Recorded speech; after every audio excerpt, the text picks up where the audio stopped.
Hi, ಎಲ್ಲರಿಗೂ ನಮಸ್ಕಾರ. Technology subject concept ಅನ್ನೋದು ಪ್ರತಿಯೊಬ್ಬರ ಜೀವನದಲ್ಲೂ ಕಾಣಸಿಗುತ್ತದೆ. ಅಂತಹ ಟೆಕ್ನಾಲಜಿಗಳಲ್ಲಿ ಒಂದಾದಂತಹ ಸಿವಿಲ್ ಇಂಜಿನಿಯರಿಂಗ್. ಇದು ಒಬ್ಬ ವ್ಯಕ್ತಿಯ ಬೆಳವಣಿಗೆಯಿಂದ ದೇಶ, ರಾಷ್ಟ್ರದ ಅಭಿವೃದ್ಧಿಗಳಲ್ಲೂ ಕೂಡ ಬಹುಮುಖ್ಯವಾದ ಪಾತ್ರವನ್ನು ವಹಿಸಿದೆ. ಇಂತಹ ಸಿವಿಲ್ ಇಂಜಿನಿಯರಿಂಗಲ್ಲಿ ಬಹುಮುಖ್ಯವಾದಂತಹ ಕಾನ್ಸೆಪ್ಟ್ ಅಂದರೆ ಪ್ರಿಕ್ಯಾಸ್ಟ್ ಕಾಂಕ್ರೀಟ್ ವರ್ಕ್. ಇದು ಪ್ರಿಕ್ಯಾಸ್ಟ್ ಕಾಂಕ್ರೀಟ್ ವರ್ಡನ್ನೇ ಸೃಷ್ಟಿ ಮಾಡಿದೆ. ಇಂತಹ ಪ್ರಿಕ್ಯಾಸ್ಟ್ ಕಾಂಕ್ರೀಟಲ್ಲಿ ನಾವೇನೆಲ್ಲ ಮಾಡ್ಬೋದು ಅನ್ನೋದನ್ನ ಮುಂದಿನ ದಿನಗಳಲ್ಲಿ ನೋಡೋಣ.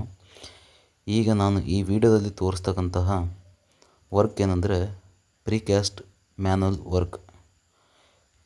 ಇದನ್ನು ನೀವು ಸಾಧಾರಣವಾಗಿ ನಗರಗಳಲ್ಲಿ, ಜಿಲ್ಲೆಗಳಲ್ಲಿ, ನಗರಾಭಿವೃದ್ಧಿ ಪ್ರದೇಶಗಳಲ್ಲಿ ರೋಡಿನ ಮಧ್ಯಭಾಗದಲ್ಲಿ ನೀವು ಕಾಣಬಹುದು. ಅದನ್ನು ಮ್ಯಾನುವಲ್ ವರ್ಕ್ ಅಥವಾ ಚೇಂಬರ್ ವರ್ಕ್ ಅಂತಂದು ಕರೀತಾರೆ.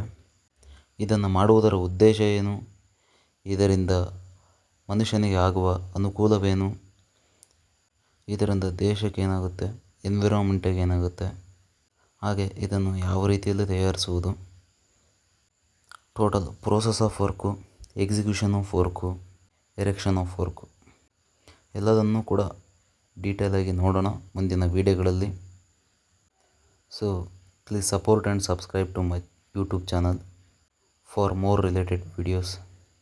It will use to many more peoples. Please share and thank you.